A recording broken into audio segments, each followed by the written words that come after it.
അപ്പാപ്പ പെണ്ണെവിടെ? അപ്പ പെണ്ണെവിടെ? അവള് കുളിക്കുക. ആ എന്നാ ഞാൻ പോയി കണ്ടിട്ട് വരാം.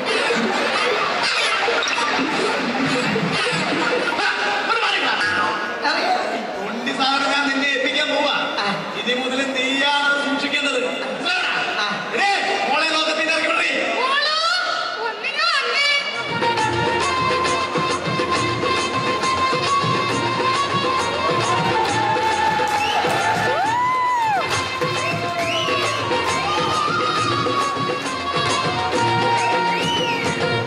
ചെറുക്കനും പെണ്ണും തമ്മിൽ കണ്ട സ്ഥിതിക്ക് അവരവിടെ നിന്ന് ലാത്തി അടിക്കട്ടെ.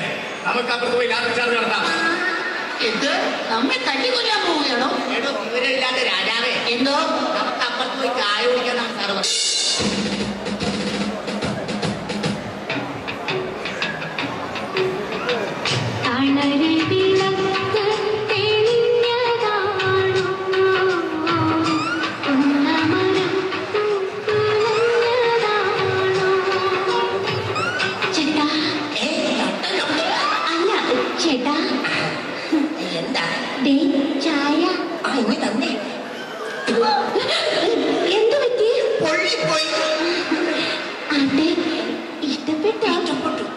കിട്ടിയിരുന്നെങ്കിൽ എന്ത് ചായ? അതല്ല, എന്നെ ഇഷ്ടമായോന്ന്. അയ്യോ, നിന്നെനിക്ക് ചേട്ടൻ എന്നോട് എന്തെങ്കിലും ചോദിക്കാനുണ്ടോ? അല്ല, നിനക്കെന്താ പണി? തയ്യലാ. പോക്കറ്റ് മാത്രല്ല, കയ്യും വെട്ടും കഴുത്തും വെട്ടും. ചേട്ടന്റെ അല്ല, തുണിയുടെ. പേടിച്ചുപോയി പെണ്ണെ. നിനക്ക് എന്നെ ഇഷ്ടമാണ്. ചേട്ടനൊരു പുസ്തകമായിരുന്നെങ്കിൽ ഞാൻ എന്റെ മാറോട് ചേർത്ത് പിടിച്ചേനെ. നീയൊരു ഡയറി ആയിരുന്നെങ്കിൽ ഒരു വർഷം കഴിയുമ്പോൾ നിന്നെ എനിക്ക് മാറ്റാമായിരുന്നു. അതൊക്കെ പോയി. പെണ്ണെ, എന്റെ കൂടെ താമസിക്കാൻ കൊണ്ടുപോകാം പെൺകൊടി. കൂട്ടുവഴി തേക്കടിക്കൊരു കൂട്ടുവഴു പെൺകൊടി. മുംബൈ കാണാടി, പുറകെ താജ്മഹൽ കാണാടി, ഗോവ കാണാടി, അവിടെ ബീച്ചിലൊന്ന് കറങ്ങാടി. ഒരുങ്ങി വന്നാൽ നമുക്ക് ഓലിഞ്ച ചിട്ടാടി. അയ്യോ, എന്റെ അച്ഛൻ കേസ് കൊടുക്കും. ഞാൻ കെട്ടുന്ന പെണ്ണിനെ കൊണ്ട് ടൂർ പോകുന്നതിന് നിന്റെ അച്ഛനത്തിന് കേസ് കൊടുക്കും. ഇതിന്ന് അറിഞ്ഞിട്ട് തന്നെ കാര്യം. പോലീസുകാരൻ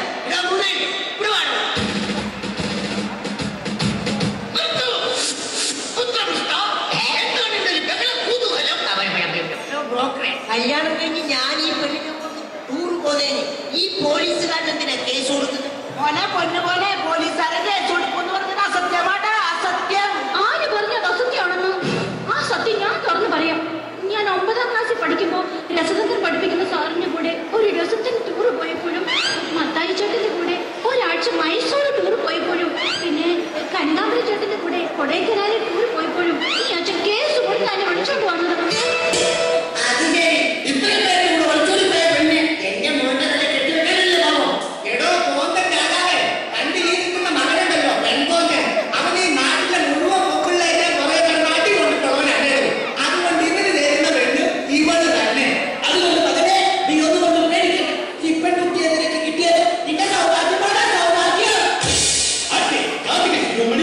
ഇവിടെ കിട്ടിയാൽ നമ്മൾ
ആ